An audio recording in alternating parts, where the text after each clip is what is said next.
Alright, hello everyone. It is Nigel here once again. And finally,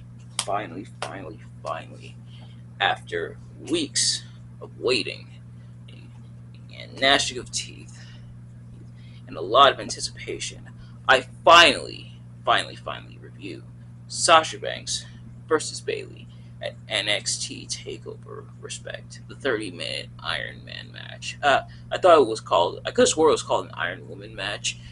Because where they were calling it the Iron Woman match for here, but nope, they just referred to it as the Iron Man match. So, okay, but of course, as always, I'm not a professional wrestling reviewer at all. Just a man who enjoys a good time, and I definitely had a good time watching this match. So, um, the thing about this rivalry is, and I kind of mentioned it when I reviewed Sasha Banks versus Bayley at NXT Takeover Brooklyn. If you haven't already, check out that review. But I mentioned it before how this feud between Sasha Banks and Bayley is what really helps legitimize the NXT Women's Division, and honestly, the WWE Women's Division as a whole in WWE, at least in the modern time. This and of course AJ Lee.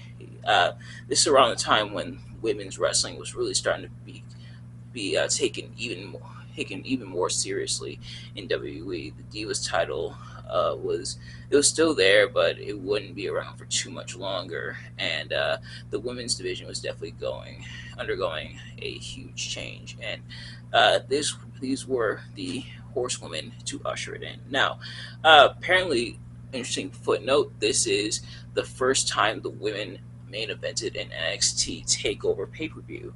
So between this and main eventing WrestleMania, history was made both times by members of the Four Horsewomen, and more specifically, the kind of opposites.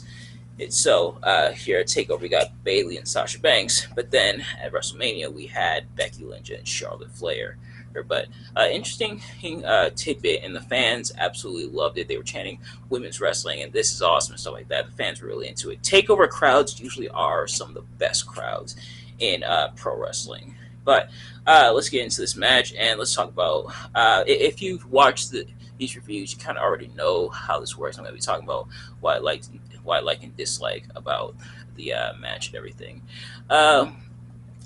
What I like is both women, like I mentioned also again in my Brooklyn review, and it bears repeating here because it's present in pretty much any time these two face each other, because they face each other many times in WWE. This wasn't the first time that they would be facing each other, and it certainly wouldn't be the last. Thank God for that, because these women work so well with each other. They have such great chemistry.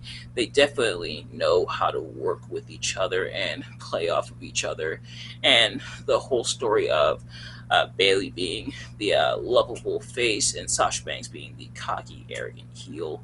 Well, except now a new dynamic, as now Bayley's champion. So now she's proving her worth. Is she truly worth being champion? Like, is she a worthy champion? And Sasha Banks now taking Bayley a bit more seriously, because she's been beaten before by Bayley. She's been humbled by Bayley. And perfect bit of storytelling to get this match started and get this match off the ground. And they definitely show that throughout the match, with Sasha Banks doing a lot of like devious heel stuff, and Bayley trying to be more like courageous and fighting back and everything. One of the falls that Sasha gets in the Iron Man match is a count out victory, which of course the heels happy to take the count out victory. That's a fall, but yeah. So definitely good stuff there. A lot of action throughout.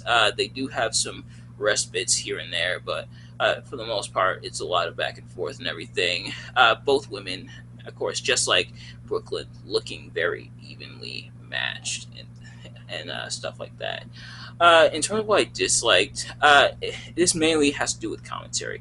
Now, I've mentioned before how commentary will either be, at best, like a non-factor, or sometimes they'll contribute, but at worst, they're pretty annoying. And here, I'll admit, they were kind of annoying. And mainly Byron and Corey arguing, of course, as is tradition with like face and heel commentators. Byron is the face commentator, so he's going to lean more towards the faces. He's going to get all pouty and everything and when the heels do the heel stuff. Meanwhile, Corey is more like the heel commentator. He's the party pooper. He does bring up some very realistic points, but he favors the heels uh, and he cheers for the heels and everything. But it can get pretty annoying. A lot of their bickering back and forth and stuff, and it's super distracting. Now, obviously, if you were there live in attendance at Full Sail, which is where this event took place, sometimes they did the takeover events right there at Full Sail University back when NXT was there, and I think they're returning to Full Sail if I'm not mistaken. They obviously couldn't go there anymore because of COVID and everything, but I think they are returning to Full Sail. But the events that were at Full Sail, such as like NXT Takeover, respect. If you were there in attendance, you probably didn't hear the commentators unless you were like right behind them. But otherwise, they were kind of annoying.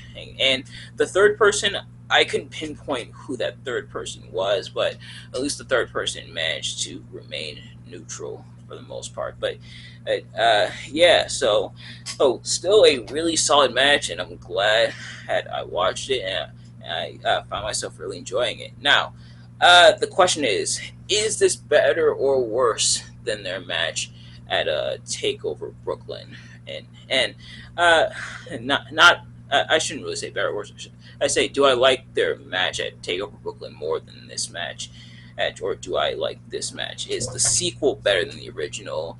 Between these two matches, and maybe I'm in the minority here, but I think I got to go with Takeover Brooklyn. I think this match, don't get me wrong, this is a good match. I recommend checking it out. But the problem is that they do have to stall for time quite a bit. Thankfully, they keep the action going to where it's not too much stalling, but there is stalling. And that I think when it comes to like Iron Man matches, that's one of the big problems that you have is that you have this time limit. You have to wrestle for like 30 minutes. If it's like a regular match, you can wrestle as long as you want. But for like the Iron Man match, you gotta stretch the time. You gotta fill the gaps. For example, the hour-long Iron Man match between Shawn Michaels and Bret Hart at WrestleMania 12. Um, you pretty much have to stretch and you gotta get stuff in between. You gotta pile the stuff in between, and so you really gotta stretch. And obviously, they were waiting for her, and there were some falls in between. The score ended up being 3-2 in favor of Bayley, but what they were mainly waiting for was within the last 20 seconds, Bayley locking in the submission. And Sasha Banks tapping to give Bayley that third fall, which won her the match. So, but that came at the last 20 minutes, and I get why they do that. It's supposed to build up excitement at the end, like, oh crap, is Sasha gonna tap? Oh my god, she's got 20 seconds left. Oh no, is it gonna be a tie? Is Sasha gonna tap? Is Bayley gonna retain? Oh, Sasha tapped. Okay, Bayley retains, and then pretty much after Sasha taps, the match it pretty much ends. Afterwards, because there's like 4 seconds left on the clock. Now that happens, like I said, in the last 20 seconds. So that means for about 29 minutes and 40 seconds, and you have to fill up that time, and you have to keep the action going for that amount of time. Now, thankfully, like I said, thankfully Sasha Banks and Bayley were able to work around it and make it look good. It didn't really feel like 30 minutes. A lot of the stuff felt very natural and had a nice ebb and flow to it, which was really good. And of course, speaking to the chemistry between them, the fact that they're able to pull this off and make it look good to where it didn't feel like 30 minutes. And the fans were definitely enjoying a lot of the back and forth and everything, but you essentially have to stretch for that time. Plus, the whole thing of like Sasha Banks now paying more respect to Bayley and not taking her as lightly anymore, or versus Bayley trying to prove her worth as champion. That's a good narrative, of course, and it works out obviously. But I think you kind of lean more towards like the underdog story from Brooklyn, where Bayley was like, is she gonna win the championship? And Sasha like not really taking Bayley seriously, and it leads to her downfall.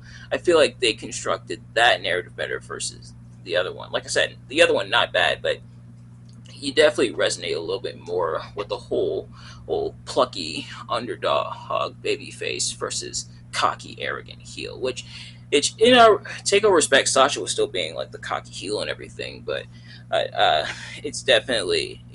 I feel like it's played out a bit better at Takeover Brooklyn, but nevertheless, still really good match. Glad I was finally able to get around to watching it, and I definitely enjoyed this one, and I hope you enjoyed my review. If you did, please like, comment, subscribe, all that good stuff.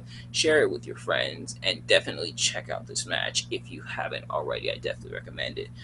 In terms of what we're going to do for the rest of the week, I was live a little while ago on Twitch for Detroit Become Human, and so far, really crazy start to that. I had a lot of interesting stuff going on there. So next time I'm live, which I'll let you guys know, come and join me. You'll be glad you did. And on Wednesday will be the Selena crime analysis.